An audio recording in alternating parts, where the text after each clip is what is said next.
গণ অধিকার পরিষদের কেন্দ্রীয় কমিটির বিরুদ্ধে বিভিন্ন অনিয়ম ও স্বেচ্ছাচারিতার অভিযোগ তুলে নওগাঁ জেলা উপজেলার বিভিন্ন ইউনিটের শতাধিক নেতাকর্মী একযোগে পদত্যাগ করেছেন। শুক্রবার দুপুরে শহরের পেরিমোহন সাধারণ গ্রন্থাগার মিলনায়তনে আয়োজিত এক সংবাদ সম্মেলনে তারা এই পদত্যাগের ঘোষণা দেন। সংবাদ সম্মেলনে লিখিত বক্তব্য পাঠ করেন জেলা গণ অধিকার পরিষদের সহসভাপতি এবাদুল ইসলাম।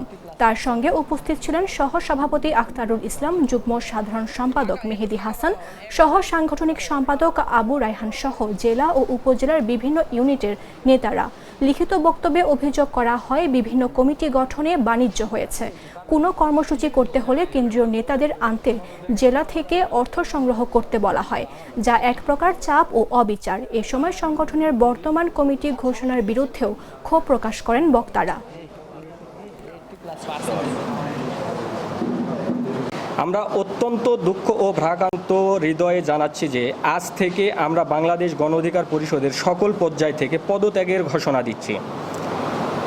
এই সিদ্ধান্ত হঠাৎ বা আবেগপ্রণয় নয়, দীর্ঘদিনের পর্যবেক্ষণ, অভিজ্ঞতা ও বিবেকের তাড়না থেকে আমরা এই সিদ্ধান্ত নিতে বাধ্য হয়েছি। এখন বর্তমানে আমরা এটা আপনাদেরকে জানাচ্ছি না যে আসলে আমরা কোথাও যাব বা নওগাঁ জেলাতে গণ অধিকার পরিষদকে অবাঞ্ছিত ঘোষণা করছি, এই কমিটিকে প্রত্যাখ্যান করি। এরা কিন্তু সবাই প্রত্যেকটা উপজেলা এবং জেলা কমিটির সদস্য।